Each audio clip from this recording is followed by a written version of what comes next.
सोनपुर नाम के एक गांव में एक सेठ रहता था। सेठ बहुत पैसे वाला था। सेठ जी का कारोबार इतना बड़ा था कि उसे संभालने के लिए सेठ जी ने अपने दोस्त रमेश को साथ में रखा था। रमेश, आज कितना अनाज निकला खेत में से?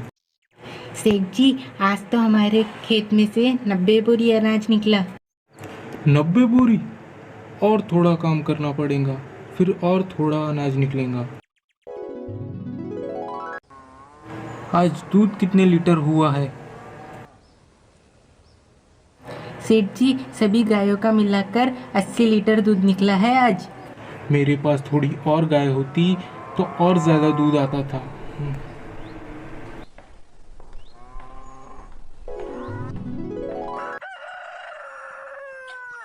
हमारी मुर्गियों का क्या हाल है रमेश?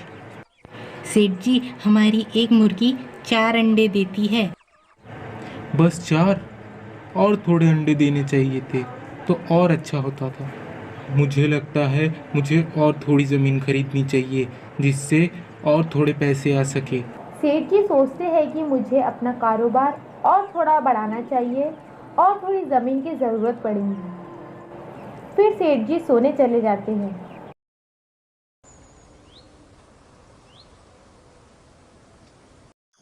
हर रात की तरह इस रात को भी सेठ जी को नींद नहीं आती। अगले दिन सेठ जी जमीन देखने के लिए जाते हैं।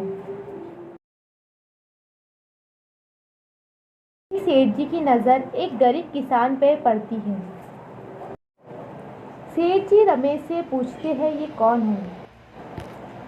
रमेश सेठ जी को बताता है कि ये एक गरीब किसान है। इसके पास थोड़ी सी ही ज़मीन है और वो उसमें ही गुजारा कर लेता है।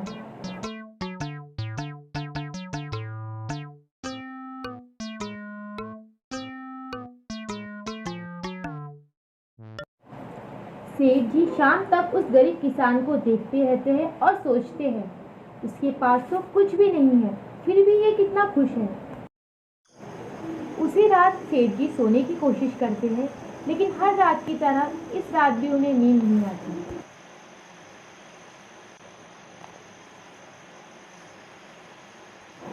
रात में सेठ जी उस गरीब किसान को जाकर देखते हैं। किसान आराम से सो रहा होता है।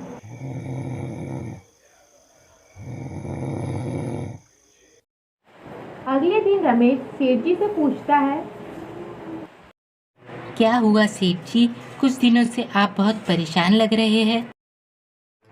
मेरे पास इतनी ज़मीन है, इतना अनाज है और इतना पैसा है, फिर भी मैं हमेशा परेशान रहता हूँ।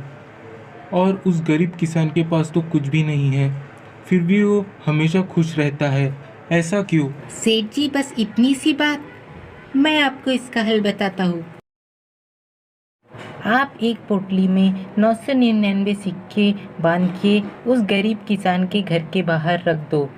आपको आपके सवाल का जवाब मिल जाएगा। सेठ जी रात में चुपके से जाकर किसान के घर पर पैसे की पोटली रख देते हैं। अगली सुबह जब किसान उठता है, वह देखता है कि आंगन में एक पैसों की पोटली रखी हुई है। जब वो उस पोटली को खोलकर देखता है तो उसे बहुत सारे सिक्के दिखाई देते हैं। वह तुरंत ही उस सिक्कों को गिनना शुरू कर देता है। 2 से 3 बार गिनने के बाद भी सिक्के 999 ही रहते हैं।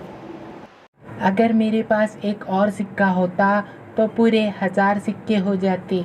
लगता है मुझसे ही कहीं वो एक सिक्का गिर गया है। चलो ढूंढता हूँ।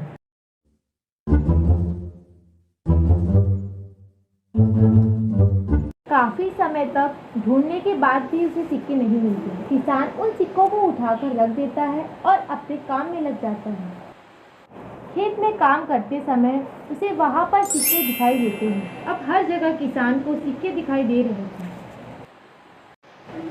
और अब किसान को भी हर रात नींद नहीं आती थी और ये सब सेठ जी देखते रहते थे। दूसरे दिन किसान का बेटा साथ खेलने के लिए जिद करता है। तब किसान उस पर बहुत गुस्सा हो जाता है और तभी वहाँ सेठ जी रमेश के साथ पहुँच जाते हैं। अरे सेठ जी आप। और रमेश बोलता है, सेठ जी मैं आपको यही समझाना चाहता था, इस और थोड़ा और का अंत कभी नहीं होता। मुझे माफ़ कर देना, मैंने ही तुम्हारे घर पर वो सिक्कों से भरी पोटली रखी थी, ये देखने के लिए कि तुम इतना खुश कैसे रहते हो। और अब मुझे मेरे सवाल का जवाब मिल गया है।